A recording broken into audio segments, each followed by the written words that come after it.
반갑습니다. 두왕국 연대기 일곱 번째 강의 시간입니다. 오늘 제목은 또 다른 분열입니다.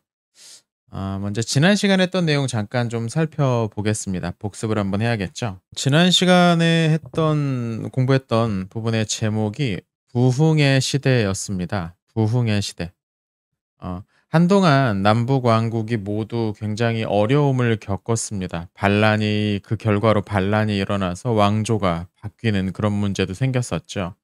근데 그 시대가 지나고 다시 한번 회복되는 일이 벌어집니다. 자, 북왕국은 예후가 반란을 일으켰고 새로운 왕조를 세우면서 예후 왕조가 시작이 됩니다. 사실 예후는 북왕국에서 여러 가지 그 숙청을 감행했긴 했지만 그 덕분인지 아람족 때문에 굉장히 많은 피해를 입었어요. 그래서 아람족에게 많이 눌려 있기도 했었고요.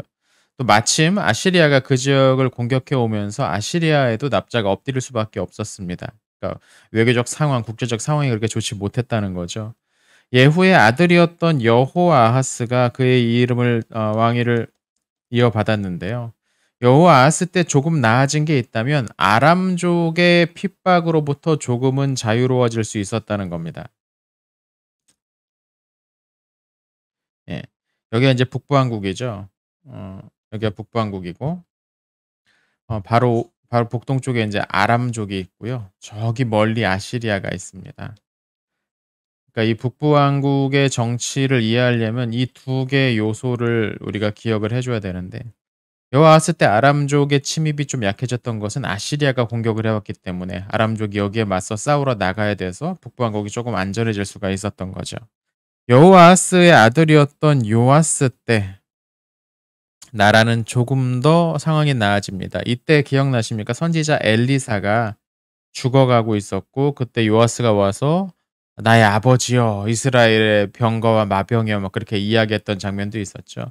실제로 요아스 때 아람족을 여러 번 공격을 해서 이 길르앗 땅을 어느 정도 회복했던 것 같습니다. 이 길르앗 땅은 오랫동안 회복하기 위해서 이전 왕조였던 오므리 왕조의 뭐 아합이라든지 그의 아들인 여호람이라든지 뭐 이런 사람들이 계속해서 여기를 회복시키려고 했던 건데 마침내 이때 이 길르앗 지역이 북부왕국 쪽으로 다시 들어왔던 것 같습니다. 이게 요아스 때 일어났던 일인 거죠.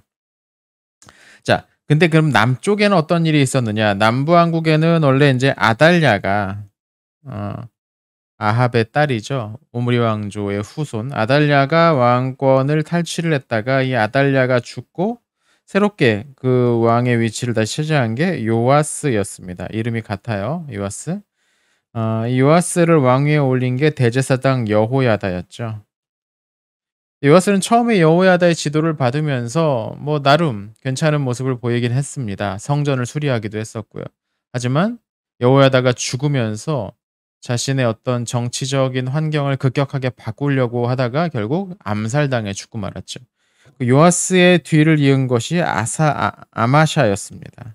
아마샤는 아버지가 비참하게 죽었기 때문에 처음엔 좀 조심스럽게 왕권을 통치를 시작했던 것 같아요. 근데 곧 세력을 회복하고 남쪽에 에돔을 다시 복속시키는 그런 일을 합니다. 근데 그다음에 아마샤가 북부왕국의 요아스와 결투를 신청을 했다가 결국 패해서 아마샤가 끌려가게 되죠, 포로로. 그래서 급히 왕이 된 것이 아사랴. 역대기에는 오시아라고 되어 있는 아사랴가 급히 왕위에 오릅니다. 아사랴는 아버지가 또 갑자기 끌려갔어요. 그러다 보니까 어떤 국방에 대한 나라의 어떤 방위력에 대한 고민을 많이 했던 것 같고 여러 가지 경제 지능책, 군사적 지능책을 많이 했었던 그런 사람이었다라고 했었죠. 그리고 북부왕국에서 요아스가 죽은 다음에 그의 아들인 여로보암이 공식적으로 즉위를 합니다. 그러면서 잡혀갔던 아마샤가 잡혀갔다가 다시 복귀를 하죠. 여로보암 2세가 즉위를 하면서. 그러면서 아사랴와 그의 아버지였던 아마샤가 동시에 왕으로서 존재하는 조금 불편한 동거가 한동안 시작이 되었고 결국 아마샤가 다시 아버지와 마찬가지로 암살당하면서 지난 시간에 이야기가 끝났습니다. 그러니까 이 시기에 북부왕국은 길르앗을 회복했고 남부왕국은 에돔을 다시 수하로 넣으면서 양측의 세력이 좀 커졌고 그다음에 이 두 세력이 서로 대립을 하다가 남쪽의 왕이 끌려가기도 했었다. 하지만 전반적으로 이스라엘 백성의 어떤 영향권으로 보면 상당히 다시 부흥했던 시기였다. 이게 지난 시간에 했던 내용입니다. 자, 오늘 내용을 같이 한번 그럼 살펴보겠습니다.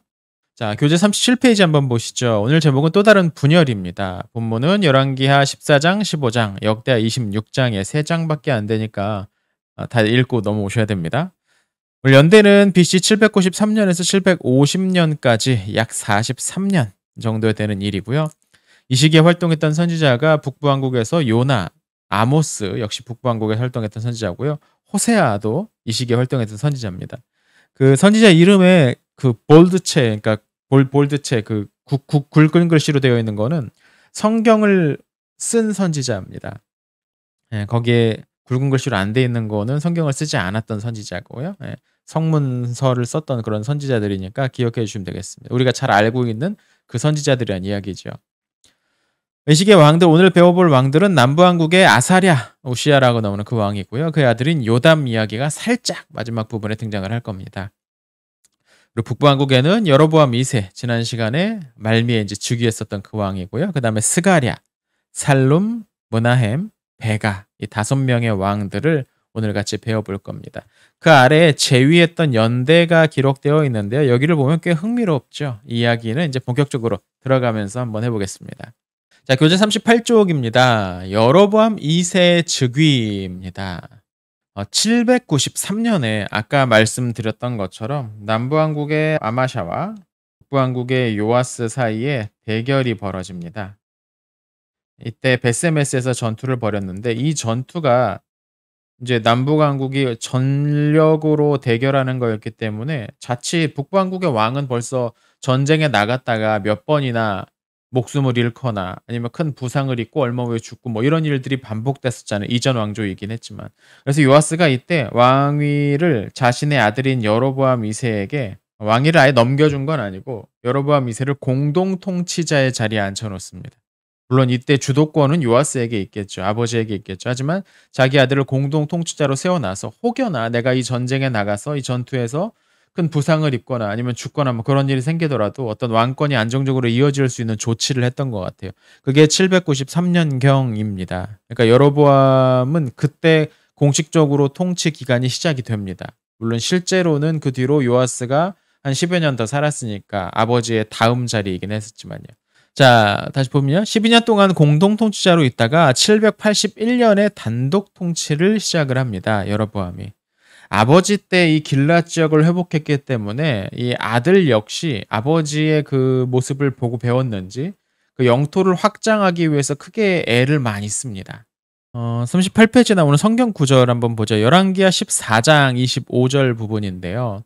이스라엘 하나님 여호와께서 그의 종 가드에벨 아미떼의 아들 선지자 요나를 통하여 하신 말씀과 같이 여로보암이 이스라엘 영토를 회복하되 하맛 어귀에서부터 아라바 바다까지 하였으니라고 되어 있어요. 자, 먼저 살펴볼 건 아미떼의 아들 선지자 요나입니다. 이 선지자 요나는 우리가 알고 있는 구약 성경의 요나서의 그 저자인 것 같아요. 왜냐면 그 저자도 아미떼의 아들이라고 설명되고 있거든요. 그러니까 아버지의 이름까지 뭐 동명이인, 아들도 동명이인일 수도 있지만 이 시기에 활동했던 선지자가 아마도 요나였던 것 같습니다. 재밌죠? 앞서서 그 예후가 왕이 될 거라고 엘리사의 제자가 와서 전해줬다라는 장면이 있었죠. 그리고 그때 일부 유대 전설에는 그 제자가 요나였다라고 말하기도 합니다. 그러니까 이 시기에 만약에 요나가 그 요나와 같은 요나라면 뭐 시기적으로 보면 연수로 보면은 뭐 가능은 합니다. 앞서서는 뭐 젊은 요나였고 지금은 이제 나이가 좀 많이 든 요나였다고 말할 수도 있겠죠. 예, 아무튼 이 시기의 요나가 재밌는 부분이고요. 또 하나 그때 이제 영토를 회복을 하는데 하맛 어귀부터 하맛은 꽤 북쪽으로 올라갑니다. 지도로 보면 이 정도 될까요? 예. 하맛 어귀부터 아라바 바다까지라고 했습니다. 아라바 바다는 어디냐면 여기입니다. 사해를 말해요. 아라바 바다는.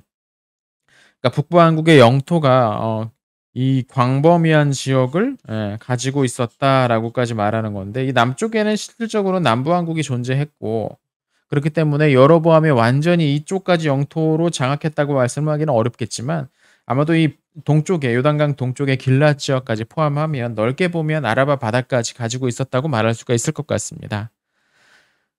이 시기에 인제 요나가 그렇게 여로보암의 나라가 크게 확장될 거라고 이야기를 했다라는 거죠. 맹렬하게 여로보암이 아람족의 땅을 공격해 들어가기 시작을 했던 것 같아요. 이때 당시 아시리아는 북쪽의 다른 나라와 전투를 하느라 정신이 없었고 아람족은 그 내부적인 어떤 분열이 있었던 것 같아요. 아람은 중앙 집권적인 어떤 체제를 만들어낸 그런 왕 한 명이 있고 그의 통치가 전국에 미치는 그런 형태가 아니고 여러 개의 그 안에 소규모 부족들이 아람족들이 있었습니다. 아람족 안에 소규모 그 계파들이 있었습니다. 그리고 그중에서 유력한 계파가 그 아람족 전체를 아우르는 그런 형식을 띠고 있었어요. 그동안은 다메섹, 다마스커스를 중심으로 한 세력이 뭐 크게 있었고 뭐 그뿐 아니라 다윗 시대에 보면 뭐 소바 아람, 뭐 무슨 아람 막 여러 가지 그 작은 부족들이 있었어요. 그중에 한 명은 뭐 다윗에게 그 후궁이 되기도 했었고요.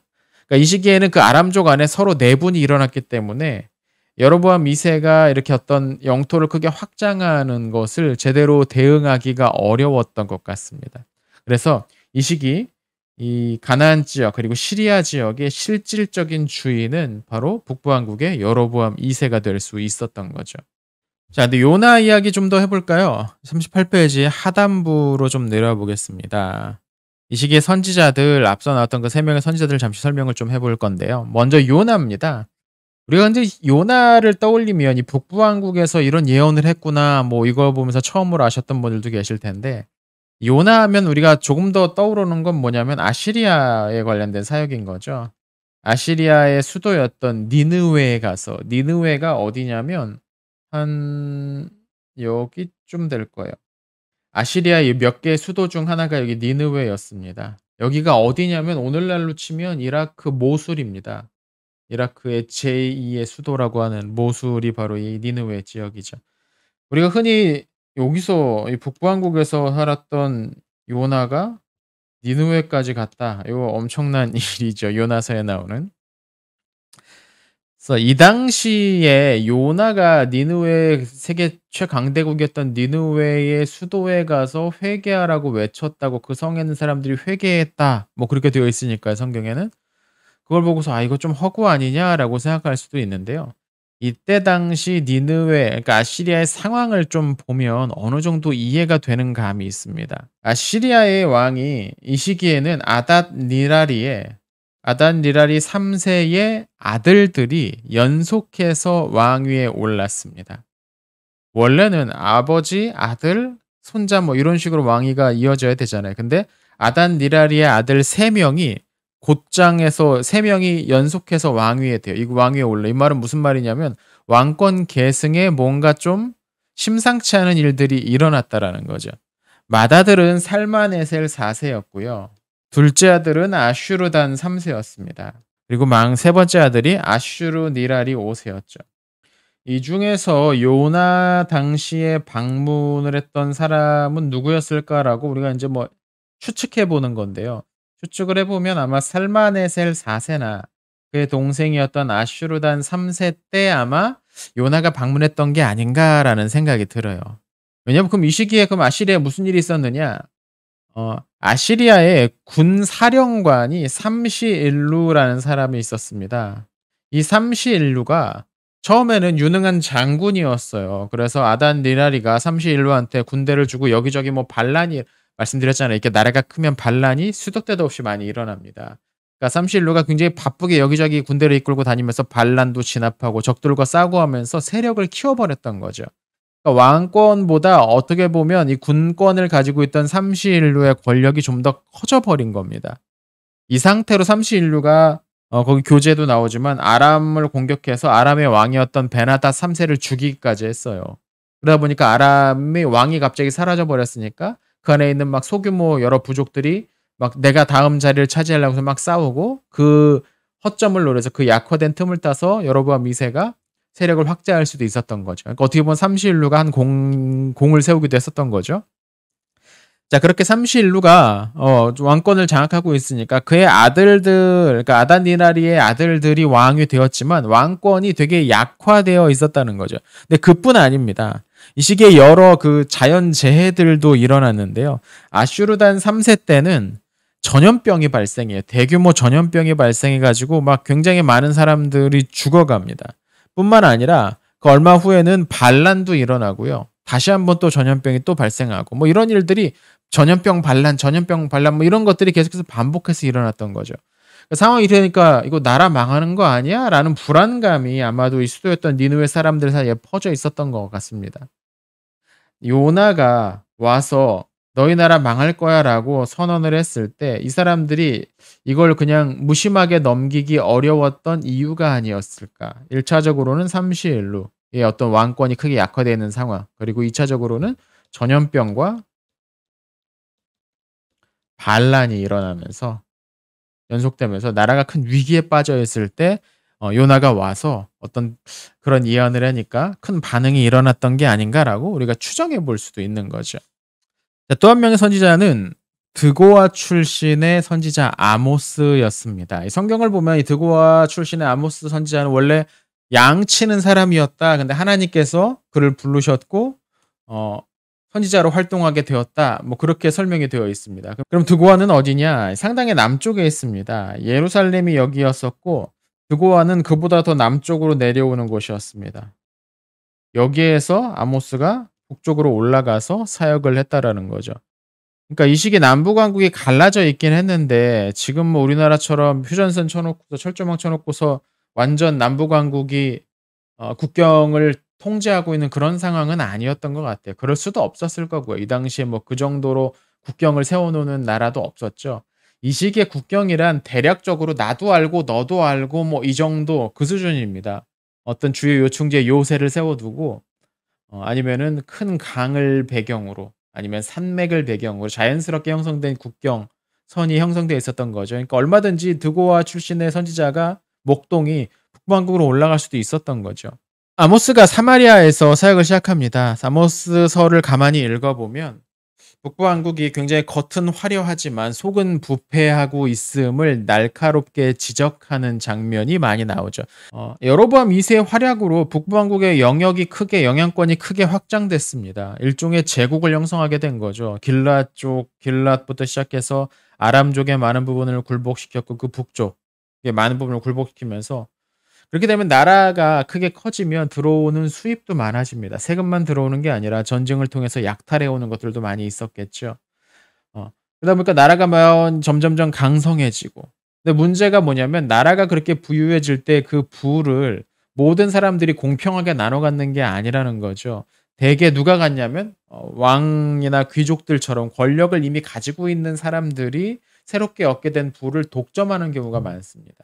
그래서 아모스서를 읽다 보면 뭐 그런 사람들이 나와요. 부유한 사람들은 부유하게 계속 사는데 가난한 사람들은 막 먹을 게 없어 가지고 이것저것 전당 잡히고 막 신발도 뺏기고 옷도 뺏기고 가진 재산을 다 뺏기는 그런 장면들이 등장을 하는 겁니다. 그러니까 나라가 급격하게 확장되면서 어떤 내부적인 기강이나 기울이 굉장히 완전히 문란해졌고 그 가운데서 많은 사람들이 희생되고 있었음을 우리가 아모스서를 통해서 이 여로보암 2세 시기에 어떤 화려한 겉모습 이면에 숨겨져 있는 어두움을 우리가 엿볼 수가 있는 거죠. 또 한 명의 선지자가 이 시기에 활동했던 호세아 선지자가 있습니다. 호세아는 북부 출신이었고 북부에서 주로 활동했던 사람이죠.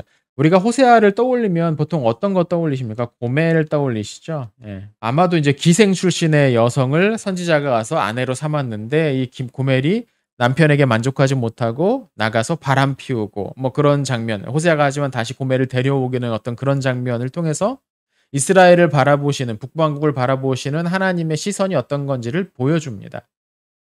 근데 여기서 인제 우리가 쪼끔 더 주목해 봐야 될 거 우리가 연대기 강의에서 좀 더 주목해 보고 싶은 부분은 뭐냐면 이 호세아서의 배경이 되고 있는 여러 그 어떤 당시의 상황들에 관한 설명입니다.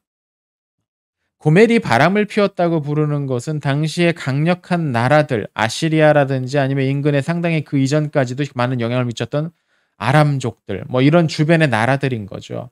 그러니까 북부왕국에 있는 사람들이 이런 사람들과 접촉이 잦아지면서 그들의 신앙이 많이 흐트러져 있음을 비판하는 부분이고요. 또 하나 우리가 주목해야 될 것은 뭐냐면 호세아서를 보면 이 당시에 북부왕국에 있었던 어떤 대분열에 관한 설명을 우리가 살짝 엿볼 수 있는 부분이 있습니다. 이 부분은 뒤에서 다시 한번 설명을 해 드리도록 할게요. 자, 교재 39페이지 하단부 보겠습니다. 스가랴의 즉위 부분입니다. 스가랴는 방금 봤던 여로보암 2세의 아들이죠.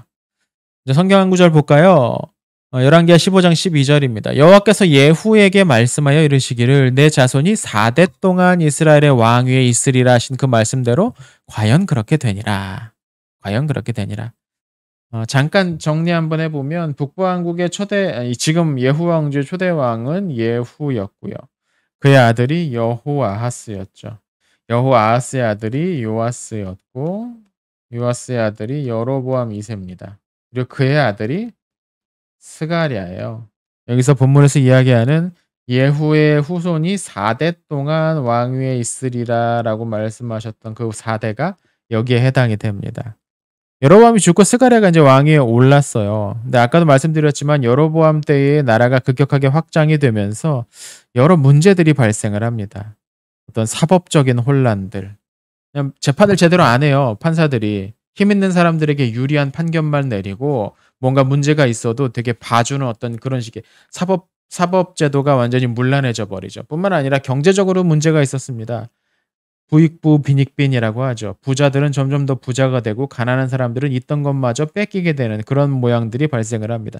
당연히 정치적으로도 혼란이 있었겠죠. 그러니까 이런 것들이 문제가 있었을 것이고 또 하나 생각해 볼 수 있는 건 북부왕국이 이렇게 나라를 확장하면서 당연히 그 확장은 전쟁을 통해서 이루어졌을 텐데 그 전쟁을 왕이 다 이끌고 나가서 싸우진 않았을 거 아니에요. 자기의 부하들, 장군들을 보내서 아마도 이 각지로 원정을 보냈을 겁니다. 근데 아시리아의 삼시일루의 예에서도 알 수 있겠지만 이 장군들이 전쟁을 자주 하면서 힘이 세지면 이게 왕권의 위협이 됩니다. 그러니까 이 당시에 나라가 너무 빨리 급작스럽게 크게 영토와 세력이 커지는 것은 문제가 될 수밖에 없는 거예요. 어떤 차근차근 문제가 생기면 수정하고 다음 넘어가고 이래야 되는데 그게 아니고 뻥 터져버리니까 속에 골병이 들었던 거죠. 근데 여로보암 2세 때야 뭐 문제가 바로 드러나지는 않았을 겁니다. 원래 정복군주 자신에게 때에 문제가 일어나진 않아요. 문제는 그의 아들 때에가 생기는 거죠. 왕권이 교체되면 당연히 그 안에서 어떤 권력이 조금 불안해지는 상황이 생길 수 있습니다. 새로운 사람이 왕이 되는데 이전만큼 할까 뭐 이런 문제 고민들이 많이 생기는 거죠. 그러니까 스가랴가 왕이 되었을 때 앞서서 말씀드렸던 그런 문제들이 동시에 터져 나오는 그런 일이 발생을 합니다. 그게 누구느냐? 바로 동부에 스가랴가 왕이 되었을 때 동부에 있었던 살룸이었습니다. 성경을 보면은 살룸이 백성 앞에서 스가랴를 죽이고 왕위에 올랐다라고 되어 있습니다. 이게 히브리어로 카발르암이라고 되어 있어요. 카발르암. 이걸 백성들 앞에서라고 해석을 합니다.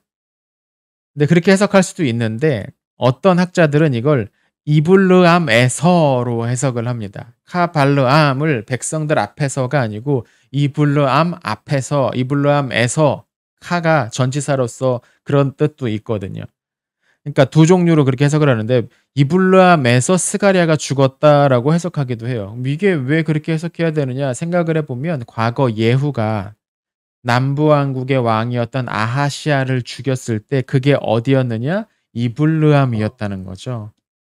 당시 아하시아가 북부왕국의 여호람과 같이 전투에 나왔다가 예후가 반란을 일으키는 바람에 아하시아도 같이 죽었잖아요. 이블르암에서 남부왕국의 왕을 죽였던 예후가 그 예후의 후손이 죽은 것도 이블르암이었다. 이거 인과응보다.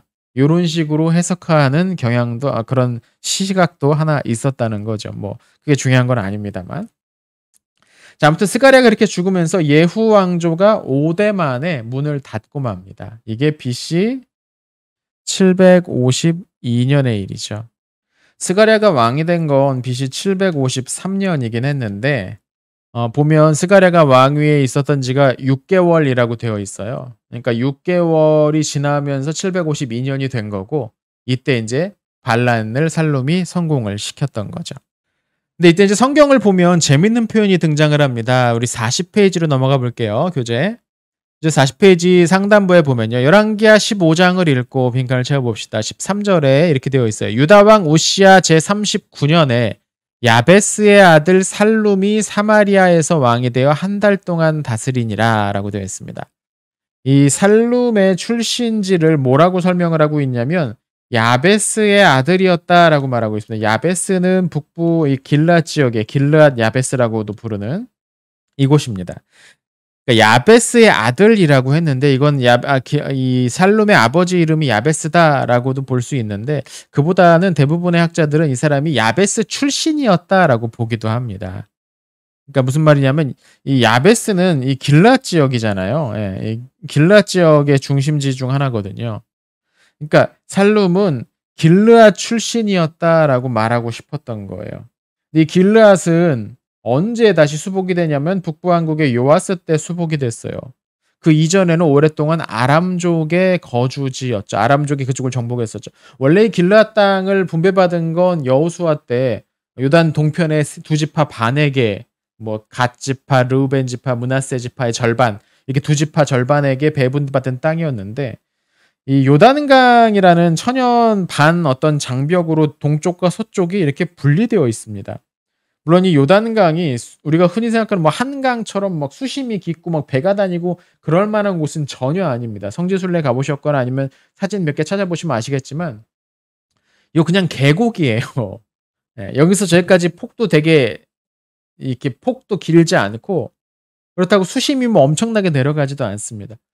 보통 때는 그냥 건널 수 있는 곳이에요. 다만 뭐가 문제냐면 이 가운데 요단강을 중심으로 해서 양쪽이 이렇게 계곡이 되게 절벽처럼 형성되어 있어요. 그래서 아무 데로나 건너기는 힘듭니다. 물론 뭐 클라이밍 장비를 갖고 건너가려면 갈 수는 있는데 대부분 그게 어려워요. 그래서 주요 나루터가 몇 개가 있습니다.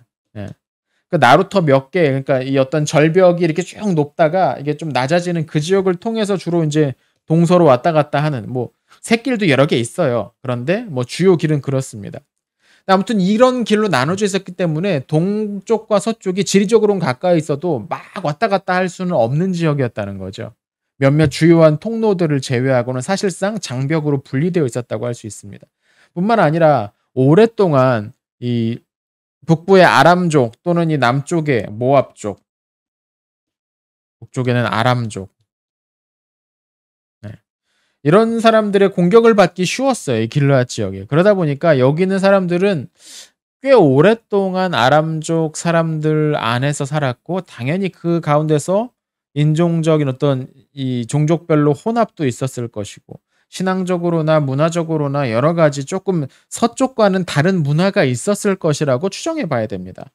근데 거기에 출신인 살룸이 이제 우리도 이스라엘 사람이 되었으니까 왜냐면 요아스 때 여기를 이제 회복을 했으니까 살룸이 와서 사마리아의 지배자가 되었다. 이게 이 요단 서쪽 그러니까 전통적으로 북부왕국 출신이었던 그쪽의 귀족들, 권력자들, 기득권층들이 있었을 거 아니에요. 이 사람들이 보기에 이 살룸은 완전히 어떤 굴러들어온 돌인 거죠. 저놈은 뭐야? 이 살룸이 어떻게 이렇게까지 왕이 됐는지는 아마 뭐 그 이전에 여로보암 2세 때 활동했던 장군이라든지 아니면 호족, 힘이 있었던 지역 유지들, 군벌 중 하나였을 가능성이 높겠죠. 그러니까 이 살룸에 대해서 굉장히 못마땅한 어떤 그런 의식들이 많이 있었을 겁니다. 그러니까 길앗 지역의 살룸이 서쪽으로 와서 사마리아의 왕이 되는 이 일 자체가 문제가 생기는 거죠. 서쪽에서 원래 권력을 잡고 있던 사람들 사이에서. 당연히 이들에 의한 반발이 일어나게 됩니다. 그게 40페이지 하단부에 나오죠. 열왕기 15장을 읽고 14절, 19절을 먼저 읽는데 14절 먼저 읽어볼게요. 가디의 아들 므나헴이 디르사에서부터 사마리아로 올라가서 야베스의 아들 살룸을 거기에서 쳐 죽이고 대신하여 왕이 되니라 라고 되어 있습니다. 여러분 디르사 기억나십니까? 디르사 북부 왕국의 초기 수도였죠. 초기 수도들 중 하나였죠. 맨 처음에는 세겜에서 왕국을 세웠고 여로보암이 그 다음 세겜에서 디르사로 왕궁을 옮겼던 것 같습니다. 자 여기 사마리아가 있고요. 디르사는 바로 가까운 쪽에 있어요. 디르사였습니다. 디르사 지금 길르앗 출신의 살룸이 와서 사마리아의 왕궁에서 왕 행세를 하고 있으니까 디르사 출신의 므나헴이라는 사람이 이놈 가만두면 안 되겠다 해가지고 와가지고 살룸을 죽이고 대신 왕이 되었다라고 되어 있습니다. 살룸이 실제적으로 왕이 있었던 건 한 달 정도밖에 안 됐으니까 지금 여전히 BC 752년인 거예요. 네. 이건 앞서도 말씀드렸던 전통적인 기득권층에 의한 신진 세력 견제로 보는 것이 아마 맞을 겁니다. 그러니까 이 므나헴은 어떤 보수파 귀족들, 전통 귀족들을 대변하는 그런 인사였다라는 거죠. 그 근거지도 어디입니까? 디르사에 있었던 거죠. 므나헴의 통치에 관해서 성경은 별다른 기록을 하지 않습니다. 별 내용이 없어요. 하나 있는 게 뭐냐면 그 아까 우리 읽지 않았던 그 하단부 40페이지 하단부에 보면 이렇게 19절에 보면 아스루 왕 불이 와서 그 땅을 치려하매 므나헴이 은 1000달란트를 불에게 주어서 그로 자기를 도와주게 함으로 나라를 자기 손에 굳게 세우고자 하여라고 되어 있습니다. 아스루 왕 불이 쳐들어왔다라고 되어 있는데 이 불이 누구냐면 티글랏빌레셀이었던 것 같아요. 티글랏빌레셀의 왕위에 오르기 이전의 이름이 푸르라고 되어 있어요. 아시리아 쪽 기록을 보면. 티글랏빌레셀이 이 시기에 서쪽으로 다시 한번 힘을 뻘치니까 므나헴이 우리는 조공을 바칠 테니까 살려주세요. 건드리지 말아주세요. 라고 했었다는 거죠. 그러니까 그렇게 보면 이 므나헴은 어떤 왕권에 대한 욕심은 많이 있었는데 나라를 뭐 크게 발전시키겠다 그런 생각은 별로 없었던 게 아닌가 싶어요. 이렇게 두 차례 연속해서 반란이 일어났어요. 왕을 죽였어요. 당연히 살룸이 죽고 나니까 이 살룸의 출신지였던 이 길르앗 쪽 사람들이 당연히 불만이 생길 수밖에 없었겠죠. 우리 출신이라고 해서 뭐 갑자기 죽여버려? 왕이 되었는데 그를 제껴? 당연히 여기서 문제가 일어났겠죠. 그래서 거기에서 다시 한번 길르앗 동쪽에서 길르앗 지역에서 반란을 일으킨 사람이 있었으니 그게 베가라는 사람이었습니다. 자, 다시 한번 교재 41페이지를 보시면 되는데요. 죄송합니다. 또 한 번 오타가 있습니다. 두 왕국 연대기는 다니엘 11장이 언급이 아예 안 됩니다. 그러니까 성경 쓰라고 하는 장면에 다니엘 11장이라고 제가 지금 써놨는데 개정판에는 다시 이제 바꿔야겠는데 이거 고쳐주셔야 돼요. 죄송합니다. 11개 15장이고요. 25절 보면은 그 장관 르말라의 아들 베가가 반역하여 사마리아 왕궁 호이소에서 왕과 아르곱과 아리엘을 죽이되 길랏 사람 50명과 더불어 죽이고 대신하여 왕이 되었더라 라고 되어 있습니다. 이거 보면 여기서 그 장관은 그는 누구냐면 브가히야예요. 브가히야는 누구냐면 므나헴의 아들이거든요. 그러니까 이 기록만 보면 므나헴이 살룸을 죽이고 북왕국의 왕이 되었다가 죽고 그의 아들 브가히야가 왕위에 올랐을 때 동쪽에서 베가가 반란을 일으켰다라고 읽을 수가 있습니다. 근데 그렇지 않습니다. 그렇게 읽으면 안 되고요. 연대를 계산해 보면 그렇게 보지 않고요. 이 베가가 왕이 된 건 역시 BC 752년이었던 것 같아요. 거기 41페이지 오른쪽 하단 오른쪽에 박스에 11개 15장 27절 인용을 해놨는데요. 유다왕 아사랴 제52년에 르말리아 아들 베가가 이스라엘의 왕이 되어 사마리아에서 20년간 다스리며 라고 되어 있어요. 근데 이거는 두 가지 기록을 합쳐놓은 거예요. 무슨 말이냐면 아사랴 52년, 아사랴는 우시아죠. 아사랴 제52년에 베가가 왕이 됐다라는 것과 베가가 20년을 다스렸다라는 이 두 가지 기록을 합쳐서 아마 이 편집자가 그렇게 써놓은 것 같아요. 근데 여기 이제 착시 효과가 있습니다. 이걸 그대로 보면 아사랴 52년이 언제냐면 브가히야가 죽은 해거든요. 그러니까 므나헴, 브가히야, 베가 이런 식으로 이어지는 거라고 생각할 수 있는데 그렇지 않습니다. 연대를 계산해 보면요. 그러니까 므나헴이 반란을 일으키고 사마리아에서 왕이 되었을 때 이미 이 베가 역시 동쪽에서 왕이 되었던 것 같아요. 이때부터 센 게 베가가 20년 동안 다스렸다라고 할 수 있는 거죠. 그런데 이 베가가 힘이 어느 정도 세진 다음에 므나헴이 죽고 나서 브가히야가 왕이 되었을 때 이 동쪽에 머물지 않고 서쪽으로 넘어와서 브가히야를 죽이고 다시 한번 이스라엘 북부 왕국을 통합했던 사람이 이 베가였던 것 같습니다. 그러니까 무슨 말이냐면 이 시기에 이 752년에 북부 왕국엔 왕이 4명이나 있었다는 거예요. 첫 번째 왕이 누굽니까? 아까 스가랴. 스가랴가 6개월 통치를 마치고 나서 그 다음에 요단 동편에서 살룸이 일어나서 반란을 일으키죠. 살룸에 대항해서 서편에서 므나헴이 반란을 다시 일으킵니다. 왕이 됩니다. 근데 이때 동시에 므나헴에 반발한 살룸을 죽인 것에 대한 원한을 갖고 있었던 베가가 요단 동편에서 반란을 일으킵니다. 그러니까 한 해 동안 4명의 왕이 나타난 겁니다. 그리고 앞서 두 왕은 반란으로 죽었고 므나헴과 베가가 동시에 존재해서 아마도 요단강을 경계로 해서 동쪽은 베가가 서쪽은 므나헴이 다스렸던 게 아닌가라고 추정이 돼요. 재밌는 거죠, 이 시기에. 베가는 그렇게 길르앗 출신이었던 것 같아요. 이걸 또 어떻게 알 수 있냐면 아까 읽었던 성경 구절 보면은 41페이지에 베가가 길르앗 사람 50명과 함께 와서 부가이아를 죽였다라고 되어 있는 부분이죠. 그러니까 베가의 출신지가 배경이 길르앗이라는 겁니다. 또 이걸 또 하나 알 수 있는 게 뭐냐면 그 부분 아까 보시면은 41페이지 그 성경 구절 그 위에 보면은 참고로 하면서 호세아 5장 5절 뭐 호세아 11장 12절 인용해 놨는데 참고하라고 나와 있는데 여기를 보면 뭐라고 되어 있냐면 호세아가 이스라엘 남북 왕국 그러니까 이스라엘 백성 전체를 가리키는 하나님이 어떤 시선으로 보시는지를 설명하는 과정에서 여기를 보면 뭐라고 이야기를 하냐면 유다는 어쩌고 호세아가 이야기입니다. 유다는 어쩌고 이스라엘은 어쩌고 그리고 에브라임은 어쩌고라고 나옵니다. 에브라임은 어쩌고. 유다와 이스라엘은 남북왕국을 가리키는 이름이죠. 근데 거기에 에브라임이라는 말이 마치 독립된 정치 세력인 것처럼 앞에 거랑 병렬식으로 나와요. 유다와 이스라엘과 에브라임 이런 식으로 나와요. 재밌는 부분이죠. 아마도 이 부분은 이 당시에 북부왕국이 둘로 갈라진 것을 보여주지 않나라고 생각이 됩니다.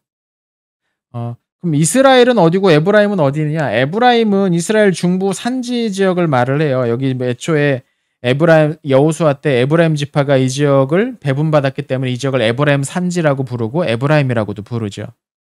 예, 사마리아 성까지 이제 연결되는.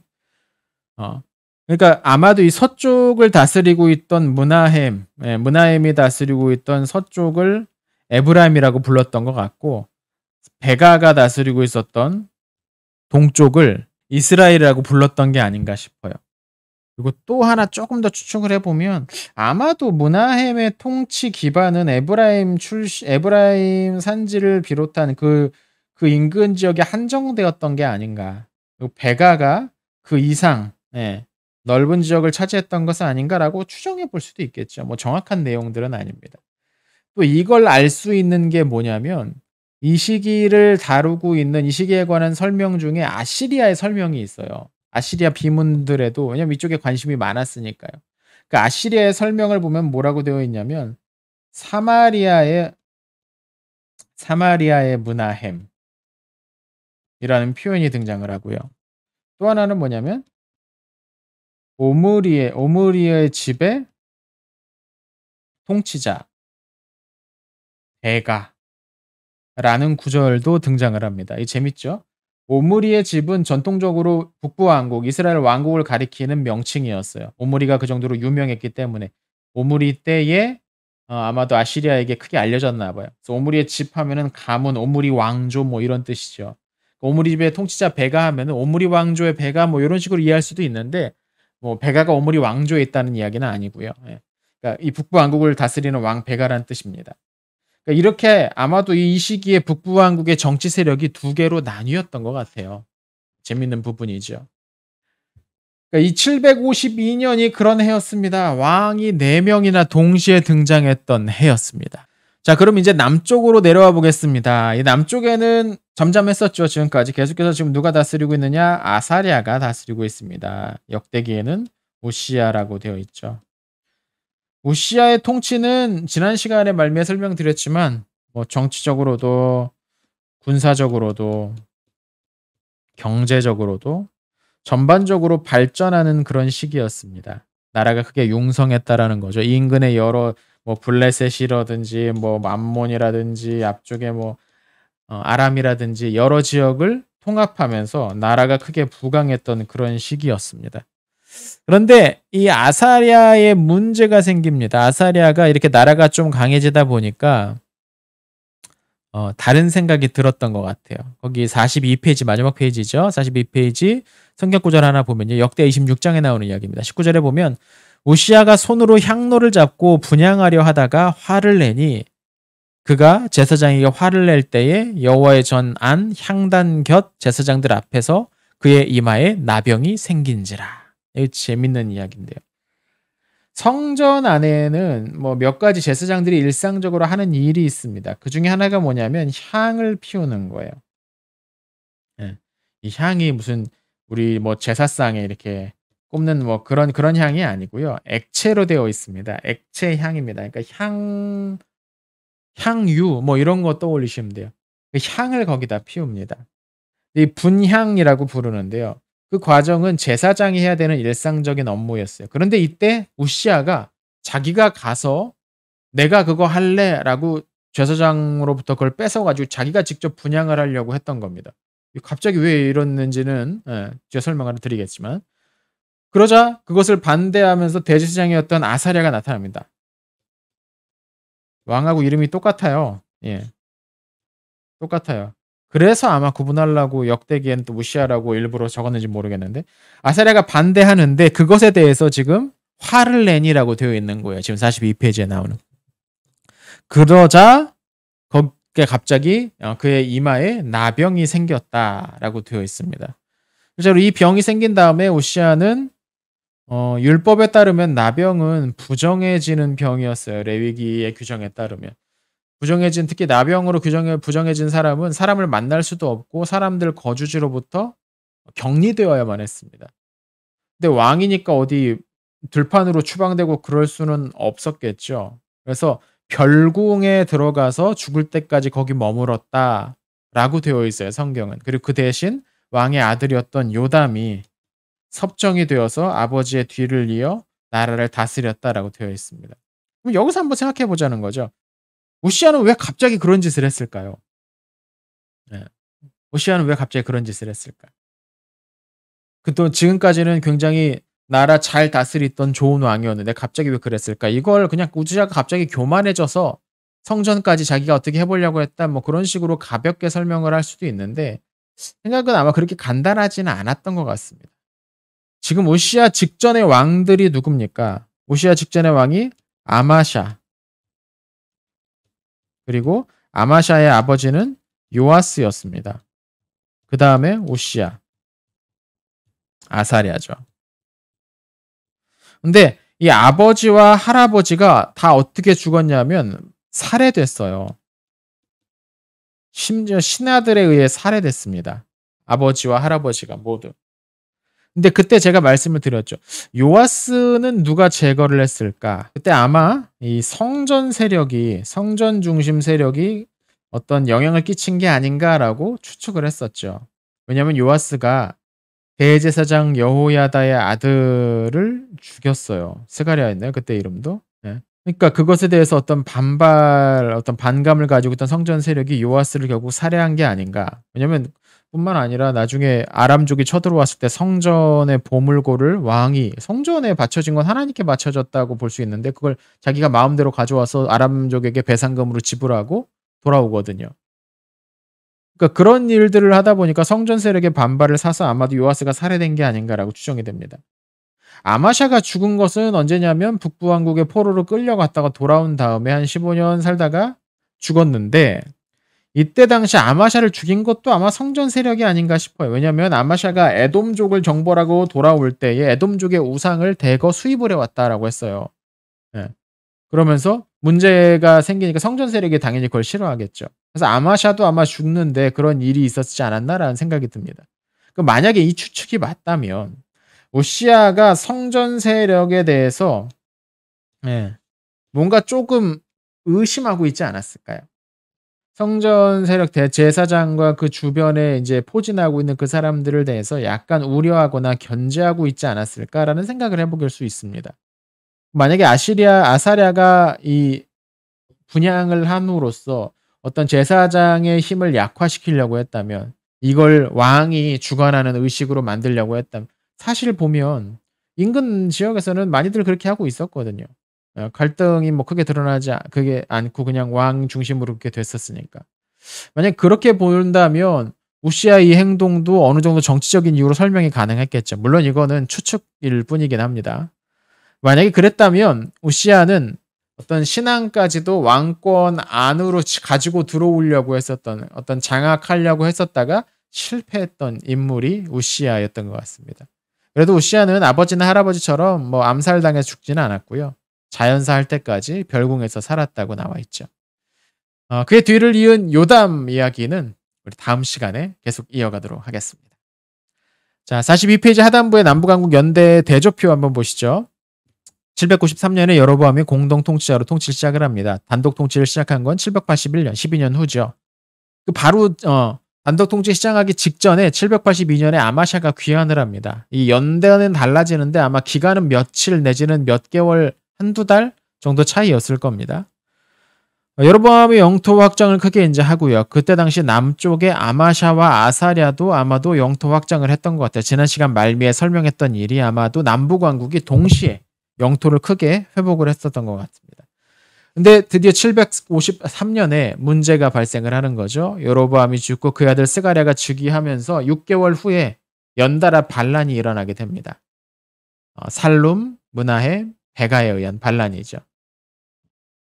남쪽에는 750년 요담이 섭정을 시작을 하고요. 자, 오늘 내용은 여기까지 마치겠습니다. 잘 따라오고 계십니까? 이 내용이 재밌으시면 댓글도 좀 남겨주시고 추천도 많이 눌러주시고 주변에도 열심히 좀 많이 알려주시면 좋을 것 같습니다. 자, 그럼 다음 시간에 또 다음 내용 8과 내용으로 찾아오겠습니다. 시청해주셔서 감사합니다.